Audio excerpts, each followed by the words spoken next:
कहानी शुरू होती है और हम 1998 का वक्त देखती है, जहाँ हॉस्पिटल में कोइची नाम की एक लड़की को लाया जाता है जिसकी तबीयत काफी खराब थी। असल में उसे लंग्स फेफड़ों की एक बीमारी थी, जिस वजह से अक्सर उसकी हालत ऐसी होती रहती थी। वो घबराकर बेहोश हो जाया करता था। डॉक्टर फौरन उसका इलाज करती है। इससे कुछ ही देर में वो बिल्कुल ठीक हो जाता है। यहाँ पता चलता है कि वो अपनी दादी के साथ उनके घर पर रहता है। कुछ दिन पहले उसकी दादी उसे यहाँ न आई है, इसीलिए वो यहाँ के लोगों को इतना नहीं जानता। फिर जब कोइची हॉस्पिटल में टहलने जाता है तो वहाँ उसे एक लड़की दिखाई देती है जिसकी एक आंख पर पट्टी बंधी हुई थी। वो लड़की उसे देखती तो है मगर बात नहीं करती और आगे बढ़ जाती है। तब कोइची भी उसका पीछे लिफ्ट करता है क्योंकि वो उससे बात करना चाहता था, मगर वो उस पर ध्यान ना देकर वहाँ से चली जाती है। इसके बाद आगे हम 3 हफ्ते बाद का वक्त देखते हैं, जहाँ कोइची ने एक नए स्कूल में दाखिला लिया है। एक टीचर उसे स्कूल के असूलों के बारे में बताता है और उसे उसकी क्लास में ले जाता है।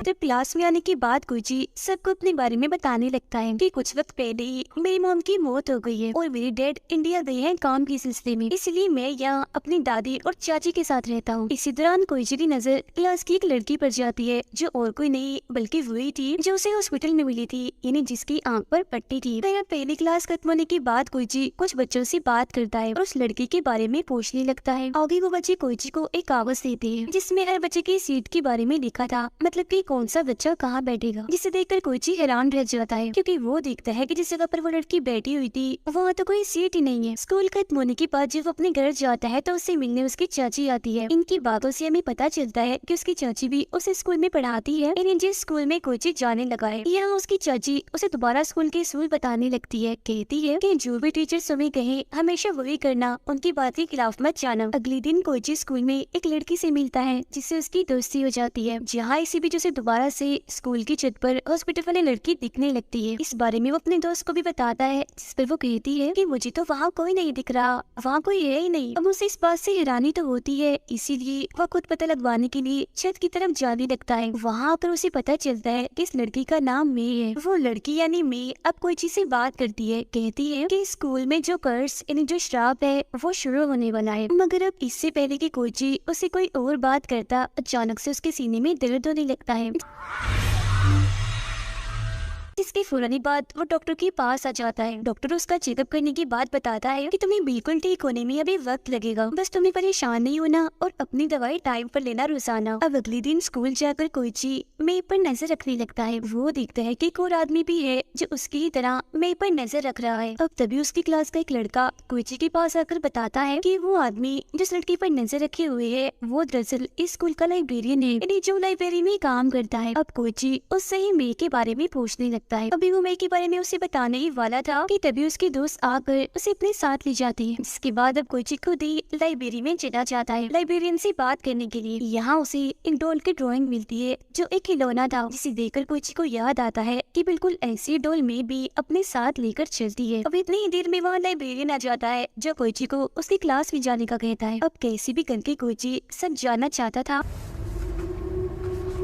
इसीलिए वो अपनी क्लास के 2 लड़कों के पास जाकर सारी सच्चाई पूछने लगता है। तो वो उसे बताते हैं कि सालों पहले मे नाम की एक लड़की 3rd ईयर क्लास में पढ़ती थी, मगर फिर अचानक एक दिन उसकी मौत हो गई और बस उसी दिन के बाद से उसकी सीट पर कोई नहीं बैठता। मगर उसकी मौत के बाद क्लास के बच्चों ने उसकी सीट पर एक डॉल को रख दिया और बिल्कुल ऐसे बर्ताव किया जैसे वो सच में क्लास में मौजूद है। जिसके बाद वो सारे बच्चे वहाँ से चले गए और बस तभी से उनका मानना है कि मैं आज भी एक स्टूडेंट के रूप में उस सीट पर आकर बैठती है, यानी वो स्टूडेंट जिसे इतने वक्त से कोइची भी देख रहा है। अब उनकी ये बातें सुनकर कोइची काफी घबराने लगता है क्योंकि उसे अजीब लग रहा था ये सोचकर कि मैं इतने वक्त से एक आत्मा को देख रहा हूँ। फिर जैसे वो ऊपर देखता है तो वो लड़की उसे दोबारा से दिखने लगती है, जिससे एक बार फिर उसकी तबीयत खराब हो जाती है। इसीलिए वो डॉक्टर के पास चला जाता है। यहाँ उसकी मुलाकात एक नर्स से होती है जो उस स्टूडेंट की बहन है जिसने कोइची को लाइब्रेरियन के बारे में बताया था और जिससे कोइची ने मे के बारे में जानने की कोशिश की थी। यहाँ कोइची उसे भी मे के बारे में बताकर पूछने लगता है कि मैंने उसे इस हॉस्पिटल में भी देखा था,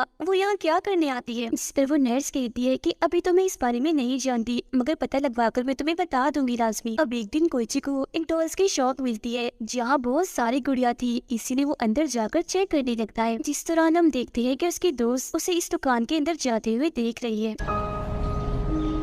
दुकान के अंदर कोइची को मे की गुड़िया भी दिख जाती है, जिसे अभी वो देख ही रहा था कि तभी यह मे खुद आ जाती है, जिसे देखकर वो उसे सवाल करने लगता है। अब मैं उसे अपनी आंख से पट्टी हटाकर दिखाती है, जिससे हमें पता चलता है कि उसकी वो आंख कांच की है। तो वो उसे अपनी इस आंख के बारे में बताती है, कहती है कि मेरी ये आंख बहुत तेज है, किसी की भी होने वाली मौत को देखने में मदद करती है। मतलब कि मुझे पता चल जाता है कि कौन इंसान मरने वाला है। इस वक्त भी उसे एक लड़की की मौत के बारे में पता था, जो और कोई नहीं बल्कि कोइची की दोस्त थी। अब उसकी ये बातें सुनकर घबराता हुआ वो अपने घर आ जाता है। फिर अगले दिन स्कूल में कोइची की दोस्त सीखती है कि वो मे पर नजर रख रहा है, उसका पीछा कर रहा है, जो देख वो काफी घबरा जाती है और उसके पीछे जाकर उसे ऐसा करने से मना करती है, मगर वो उसकी बात नहीं सुनता और मे के पीछे चला जाता है। वो मे को हाथ लगाकर देखता है कि कोई भूत आत्मा नहीं है, बल्कि ये असली की इंसान है, जिसे सब आत्मा समझ रहे हैं। तभी हम भागते हुए कोइची की दोस्त भी आ जाती है और उस पर गुस्सा करने लगती है कि तुम मे का पीछा करना क्यों नहीं छोड़ रहे। अब तभी हम देखते हैं कि बाहर लगी आग एकदम से बढ़ जाती है और जोर से आकर खिड़की के शीशे पर लगती है, जिससे शीशा टूट जाता है और कांच सीधा आकर कोइची की दोस्त की गर्दन में घुस जाता है। और वो कांच का टुकड़ा तेजदार नुकीला था, जिससे उसका बहुत सारा खून बह गया था, इसीलिए उस बेचारी की मौके पर ही मौत हो जाती है। अब जैसा कि मैंने उसकी मौत को देखा था, तो वो सच में मर गई। इसी बीच मैं अपने उस आंख से देखती है कि उस लड़की की लाश के आसपास बहुत सारा खून जैसा लिक्विड निकल रहा है,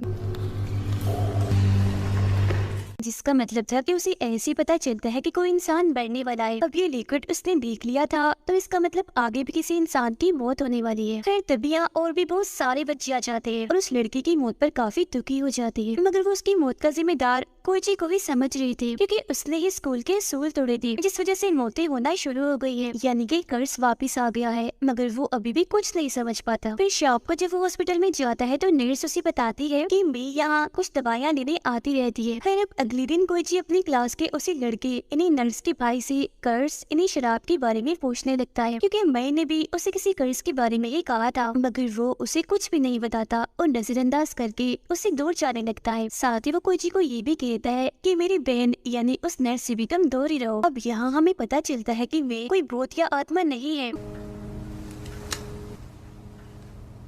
बल्कि ये सच में एक लड़की एक स्टूडेंट है जो इसी स्कूल में पढ़ती है। मगर सारे बच्चे और टीचर्स उसे नजरअंदाज करती है और ऐसे समझते हैं जैसे वो यहाँ है ही नहीं, मतलब कि देख कर भी अनदेखा कर देना। मगर इसके पीछे वजह क्या थी, इसके बारे में कोई नहीं जानता था, पर वो इस बारे में कैसे भी करके पता करना चाहता था, इसीलिए वो हॉस्पिटल जाकर नर्स के पास जाने लगता है। मगर तभी उसे याद आता है कि नर्स के भाई ने मुझे इसे दूर रहने का कहा है, इसीलिए वो उसके पास नहीं जाता। अब नर्स को हम देखते हैं जो अकेले लिफ्ट से जा रही थी, मगर तभी अचानक कहीं से एक कांच सीधा आकर उसके सर में धंस जाता है, जिससे वो भी वही मारी जाती है। कोई चीज जल्दी से उसके पास जाता है और अपनी आंखों के सामने एक के बाद दूसरे में देखकर काफी हैरान भी रह जाता है और डर भी गया था। अगले दिन जब नर्स को दफनाया जा रहा था, तो हम देखते हैं कि नर्स का भाई कोई से बात नहीं करता, वो बस उसे घोड़ा ही जा रहा था, क्योंकि वो उसे अपनी बहन की मौत का जिम्मेदार समझ रहा था। इसके अलावा जब वो क्लास में जाता है, तो वहाँ भी कोई उससे बात नहीं करता, उसे सब देखकर भी नजरअंदाज कर देते हैं।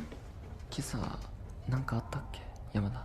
ऐसा दरअसल वो लोग इसीलिए कर रहे थे क्योंकि उनका मानना था कि अगर वो मे के साथ साथ कोइची को भी नजरअंदाज करेंगी तो शायद मौतें होना फिर से बंद हो जाएंगी। फिर जब वो क्लास की सीटों वाली लिस्ट देखता है, तो ये देखकर काफी हैरान रह जाता है कि उसकी और मे की सीट को कैंसिल कर दिया गया है, क्योंकि उस पर क्रॉस लगाया हुआ था, जिसका मतलब था कि अगर वो क्लास में आए और ना आए बराबर ही है। फिर अब स्कूल खत्म होने के बाद वो मे के पास जाता है और उससे पूछता है कि आखिर ये सब क्या हो रहा है, ये स्कूल में अजीब क्या चल रहा है, जिस पर वो उसे बताती है कि हर साल जब भी बच्चों का इस स्कूल में एडमिशन यानी दाखिला होता है, तो एक बच्चे को नजरअंदाज करने के लिए वोटिंग की जाती है। मतलब कि जिस बच्चे का भी नाम आएगा उसे पूरे साल नजरअंदाज किया जाएगा, जैसे वो स्कूल में है ही नहीं। ऐसा इसलिए किया जाता है क्योंकि सबका मानना था कि अगर वो ऐसे नहीं करेंगे तो स्कूल में पैरानॉर्मल यानी अजीबोगरीब चीजें होने लगेगी, जिससे एक के बाद एक स्टूडेंट मारे जाएंगे। ये एक किस्म का कर्ज है।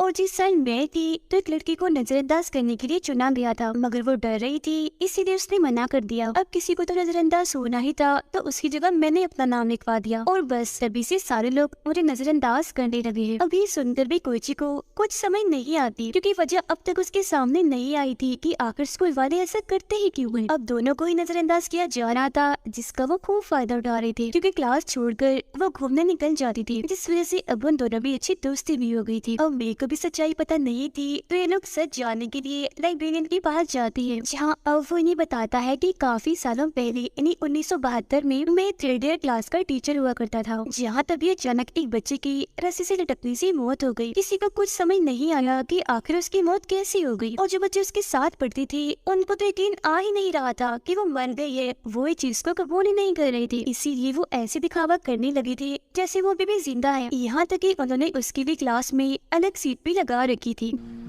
友人たちは悲しく彼女来ているふりをし続けたらしい。 जिसके बाद स्कूल में एक कर्ज आ गया, क्योंकि उस बच्चे के मरने के बाद ही स्कूल के बच्चे अचानक से ही मरने लगे, जिसे रोकने के लिए सबने फैसला किया कि वो हर साल एक बच्चे को वोटिंग के जरिए चुनकर उस लड़की की सीट पर बिठा देंगे। सभी के लिए उस सीट पर बैठा जाने वाला बच्चा गायब भी माना जाएगा, मतलब कि सब उसे नजरअंदाज करेंगे। फिर वक्त के साथ साथ हमारा ये प्लान कामयाब होने लगा था, क्योंकि मौतें होना बंद हो गई थी, और बस तभी से हर साल उस सीट के लिए बच्चों की वोटिंग की जाती है। और ये तब तक ठीक रहा जब तक कि कोई तुमने आकर स्कूल के असूल ना तोड़ दिए। जो असूल था उस सीट पर बैठने वाले बच्चे को नजरअंदाज करना। それが美咲さん मगर कोईची ने उस सीट पर बैठने वाली लड़की मेई को नजरअंदाज नहीं किया, इसलिए कर्ज वापस आ गया, जिससे अजीबोगरीब चीजें होना शुरू हो गई हैं, जिस वजह से मोती होने का सिलसिला भी दोबारा से शुरू हो गया है। ये सब जानकर दोनों ही काफी हैरान रह जाती है, मगर वो फैसला करती है कि हम इसे हल करने का कोई तरीका ढूंढ निकालेंगे। अब लगातार नजरअंदाज होने की वजह से कोईची परेशान रहने लगा था। उसे लग रहा था कि कहीं मैं सारी मौतों का जिम्मेदार तो नहीं। अब उसकी परेशानी देखकर मई उसे चेक करती है कि कहीं वो एक्स्ट्रा लिविंग पर्सन तो नहीं, मतलब कि ऐसा इंसान जिसे बहुत पहले मर जाना चाहिए था मगर वो अभी तक जिंदा है, और उसकी वजह से ही लोगों की मौतें हो रही है, और अगर वो मर जाए तो कर्ज खत्म हो जाएगा।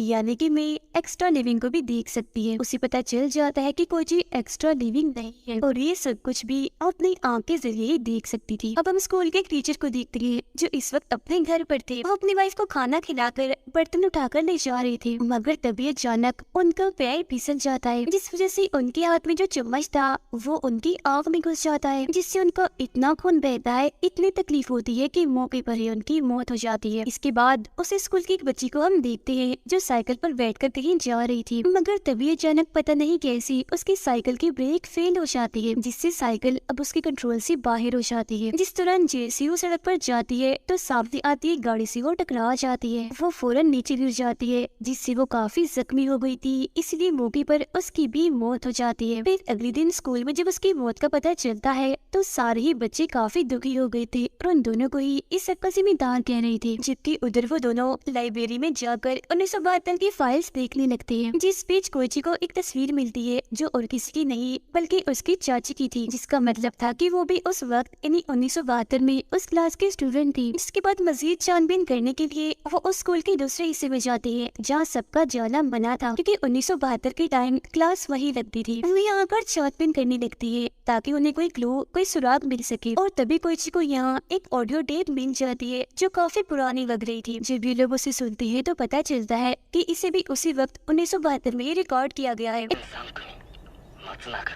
जब स्कूल में मौतें हो रही थी, ऑडियो में एक लड़का बता रहा था कि अगर वो एक्स्ट्रा लिविंग पर्सन को मार देंगे तो ये कर्ज खत्म हो जाएगा। जिसके बाद आगे वो लड़का बताता है कि एक बार मेरी भी लड़ाई एक एक्स्ट्रा लिविंग इंसान से हो गई थी, इसमें मैंने उसे मार दिया। ऐसा होते ही कर्ज रुक गया और अगले ही दिन मरने वाले इंसान को हर कोई भूल गया कि वो कौन था। अब क्योंकि मैं हर वक्त अपनी कांच वाली आँख को ढक कर रखती थी, इसीलिए उसे कभी भी एक्स्ट्रा लिविंग इंसान नहीं दिखा। इसीलिए अब उन्हें कुछ भी समझ नहीं आती कि भला एक्स्ट्रा लिविंग इंसान कौन हो सकता है जिसे हम मारकर इस कर्ज को खत्म कर सकते हैं। अब कोईची की चाची समझ गई थी कि वो दोनों बेकसूर है, इसीलिए वो दोनों को क्लास में बुलाती है और सबको कहती है कि हम इन्हें नजरअंदाज कर रहे हैं, मगर मौतें तो अभी भी हो रही हैं, जिसका मतलब है कि इनका कोई कसूर नहीं है, ये एक्स्ट्रा लिविंग नहीं है। और हाँ, कल हमारा स्कूल एक ट्रिप पर जा रहा है जिसके लिए सब तैयार रहे। अब अगले दिन सब बच्चे ट्रिप के लिए स्कूल के दूसरे कैंपस में रुकते हैं, जहाँ जब कोईची और मैं खाना खा रही थी तो उनकी दो साथी खाना खाने के लिए उनके साथ आकर बैठ जाती है, क्योंकि उन्हें भी अब लग रहा था कि ये दोनों बेकसूर है, इनकी वजह से कुछ नहीं हो रहा। मगर तभी यहाँ एक लड़की आकर मेरे को बातें सुनाने लगती है, कहती है कि तुम कसूरवार हो, सारी मौतें तुम्हारी वजह से ही हो रही हैं, जिस पर मैं उनसे अपनी गलती ना होते हुए भी माफी मांगती है।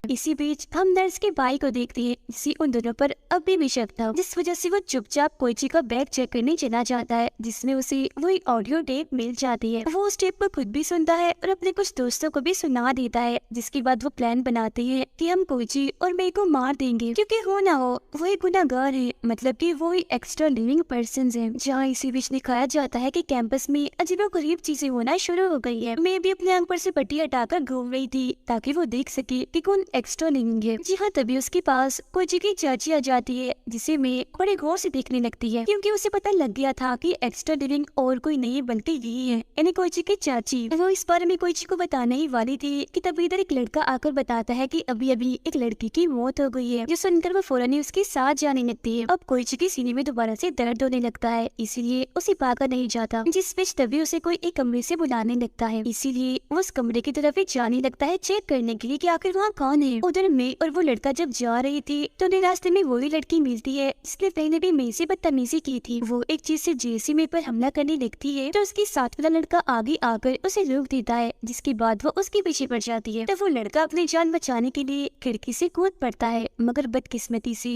वो मेन तार में फंस जाता है। उसे इतनी जोर से बिजली के झटके लगते हैं कि उस बेचारे की मौत हो जाती है। ये देखकर मैं काफी घबरा जाती और वहाँ से दूर भागने लगती है। वो लड़की भी उसके पीछे पड़ जाती है ताकि वो मे को मार सके, मगर तभी रास्ते में कहीं से एक तेजधार तार आ जाती है, जिससे उस लड़की का सर कटकर जिस्म से अलग हो जाता है, जो देखने में काफी भयानक लग रहा था। नर्स का भाई अपनी बहन की मौत का बदला लेने के लिए चाकू से कोइची पर हमला करता है, जिससे वो कट मार कर कोइची के चेहरे को जख्मी कर देता है, मगर तभी पीछे से मैं आकर उसके सिर पर एक बर्तन से वार कर देती है, जिससे वो नीचे गिर जाता है और ये दोनों भी यहाँ से चले जाते हैं। उनके जाने के बाद नर्स के भाई को इतना गुस्सा आ गया था कि वो सारे सामान को तोड़ने लगता है, जिस वजह से उनका गैस पाइप लीक होने लगता है। आग लग जाती है, जिससे वो काफी बड़ा धमाका हो जाता है, जिसमें नर्स का भाई भी मारा जाता है। जिसके बाद वो दोनों बाकी बच्चों के पास जाकर उन्हें कैंपस से बाहर करने लगती है, क्योंकि आग फैलती जा रही थी। मैं कोइची की चाची का पीछा करती है ताकि वो उसे मारकर कर्ज यहीं पर खत्म कर दे, क्योंकि वो जान चुकी थी कि वो एक्स्ट्रा लिविंग है। सब लोग जब बाहर आ जाते हैं तो कोइची देखता है कि मैं और उसकी चाची वहाँ पर नहीं है, जिसके बाद वो और लाइब्रेरियन उन्हें ढूंढने दोबारा कैंपस के अंदर जाती है। अंदर आकर वो देखती है कि मैं कोइची की चाची को मारने की कोशिश कर रही है। तब लाइब्रेरियन उसे बचाने के लिए मैं को पकड़ लेता है और फिर मौके का फायदा उठाकर उन्हें वहाँ से ले जाता है। अब मैं और कोइची भी उनके पीछे जाती है। जो मैं अपने उस आंख से देखती है कि लाइब्रेरियन और कोइची की चाची के पास खून जैसा लिक्विड चल रहा है, जिसका मतलब था कि अब मरने की बारी उन दोनों की है। तभी अचानक लाइब्रेरियन का पैर फिसल जाता है और वो नीचे जाके गिरता है, नीचे तो पहले ही आग फैली हुई थी, जिसमें गिरने से उसकी मौत हो जाती है। जहाँ इसी बीच कोइची की चाची भी दीवार से लटक जाती है, जिससे बचाने के लिए कोइची आगे बढ़ता है, मगर मैं देखती है कि अगर उसने अपनी चाची को बचाने की कोशिश की तो वो भी मारा जाएगा। इसीलिए वो यहाँ बता ही देती है कि वो एक्स्ट्रा लिविंग इंसान कोई और नहीं बल्कि तुम्हारी चाची है। जो सुनकर उसकी चाची समझ जाती है कि अब मुझे क्या करना है जिससे कर्ज खत्म हो जाए। वो कोइची से हाथ छुड़ा कर खुद ही आग में कूदकर अपने जान दे देती है, जिसके बाद अब ये दोनों भी वहाँ से बाहर आ जाते हैं। यहाँ दोबारा से तबीयत खराब होने की वजह से कोइची बेहोश हो जाता है। फिर जब उसे होश आती है तो वो हॉस्पिटल में था, तो वहाँ उसे मिलने में आती है और बताती है कि अब तुम्हारी चाची के मरते ही